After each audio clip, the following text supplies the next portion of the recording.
Video for my scrap results video at the Rockaway scrapyard, and I obtained $24. There's an extra single in there. Yep, there it is, 24. Smackaroo. So I did pretty good. I was really happy on that lead pricing because when I checked yesterday, it was at 47 cents a pound for lead, and I thought about it had a pound and a half. They must have rounded up for me. I had I thought I had 2 pounds. I'm sorry, right around that neighborhood there. But it turned out to be 5 pounds of lead, and I did really good at 50 cents a pound for a total of $2.50. So I did really well, and I was excited to know that it went up 3 cents.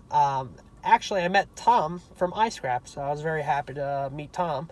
From all the videos we watch, we follow him really well, and I told him about my 500 plus pound copper scrap. I decided to hold on to my big hoard because, I'm going to wait for the price to go up. You can't blame anyone for that. So when the prices go up, whether it's next year, 2 years, or whenever it does, I'll do really well on that. But for all the other junk, I call this junk because this isn't stuff that I'm really trying to hold on to. This is stuff I'm trying to get out of my basement, especially the hardware that you saw in the part 1 video, all the nuts, bolts, screws, nails, all that metal.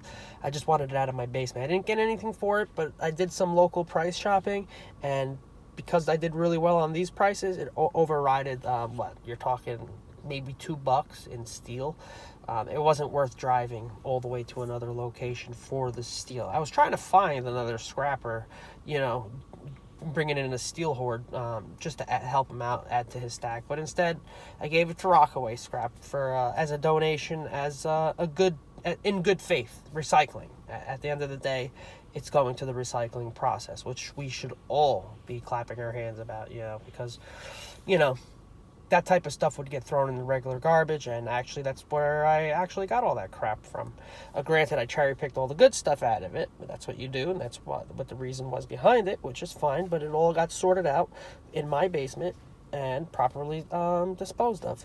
So I did really good on the brass. I had a little more than I thought. I did 15 pounds. At $1.38. That price also went up. It was at $1.34 last time I checked. I checked this stuff during the weekend and during, so the prices went up a little bit today on a Monday morning. So I did really good. That's what made the drive worth it. I'm only a couple neighborhoods away, and it was just quite. I get to make 2 YouTube videos, and I got to meet Tom from iScrap out of the deal. So I did pretty good.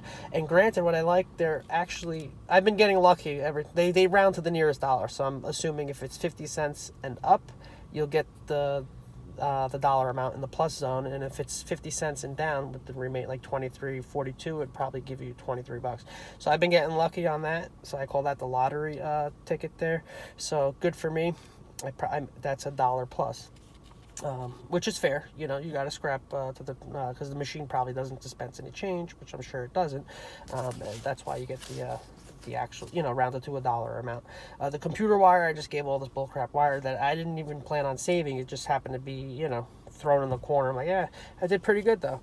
That's 60 cents of stuff that could have been very well thrown away into a garbage bag. 60 cents will buy you a brand new garbage bag, you know what I mean? 3 of them. So that's how you got to look at these things. And I did really good. It was a good experience. I made 2 YouTube videos out of the deal.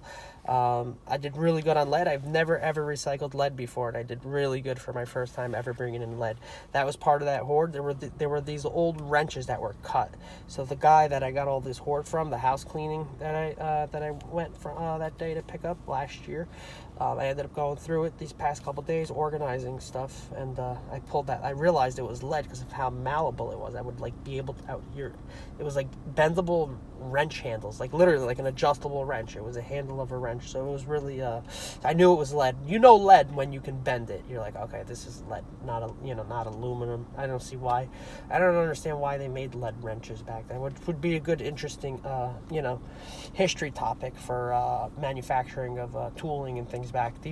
All this stuff came from like an old hoard from like 40s, 50s, 60s, so it came from an old person's house, and I'll save that for another time there, but we did really good. And happy with the results. So rounded to the nearest dollar, fair and square. So folks, thanks for watching.